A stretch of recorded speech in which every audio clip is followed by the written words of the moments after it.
Hello, আসসালামু আলাইকুম সুপ্রিয় দর্শক। আপনাদের নতুন একটা ভিডিওতে আমরা নিয়ে আসছি ল্যাপটপ অতিরিক্ত গরম হয়ে গেলে আমরা কি করতে পারি। পারফরম্যান্স ড্রপ করে আমাদের কনফিগার অনুযায়ী ল্যাপটপের। সো আমরা আজকে আপনাদের সাথে শেয়ার করব ল্যাপটপ অতিরিক্ত গরম হয়ে গেলে আমাদের কি করণীয়। আমরা দেখতে পাচ্ছেন ল্যাপটপের ব্যাকশেলটা খুলে নিয়েছি। ব্যাকশেলের সঙ্গে যে হিটসিংটা ছিল, হিটসিংয়ের সঙ্গে দুইটা কুলিং ফ্যান ছিল। আমরা কুলিং ফ্যান দুইটা খুলে নিলাম। মূলত কুলিং ফ্যানের জন্যই ল্যাপটপটা অতিরিক্ত গরম হচ্ছে, আমরা ধরতে পেরেছি। দেখতে পাচ্ছেন অতিরিক্ত ডাস্ট জমে গেছে কুলিং ফ্যানের হিটসিংয়ে, এই জন্য এয়ার পাস হচ্ছে না।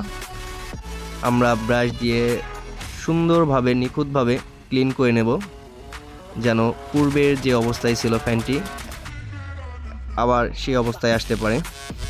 আমরা ক্লিনের কাজ চলছে, দেখতে পাচ্ছেন। এটা গেমিং ল্যাপটপ, সাধারণ ল্যাপটপেও এই সমস্যাগুলো হয়, আমরা নিয়মিত দেখি। সো আমরা সুন্দরভাবে ক্লিন করে নেওয়ার পরে হিটসিংটা দেখতে পাচ্ছেন।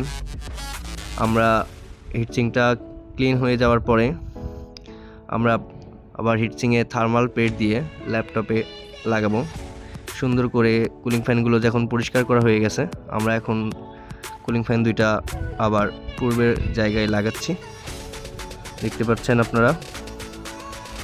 এখন ফ্যানটা সুন্দরভাবে ঘুরছে, বাতাসটাও আমরা আশা করছি পাস করতে পারবে। আমরা এখন ল্যাপটপে লাগাই দেব। জাস্ট এতটুকু করলে আপনার ল্যাপটপটা আগের পূর্বের জায়গায় ফিরে আসবে। আর আমাদের পেজটাকে বা আমাদের চ্যানেলটাকে সাবস্ক্রাইব করতে আপনারা ভুলবেন না কিন্তু।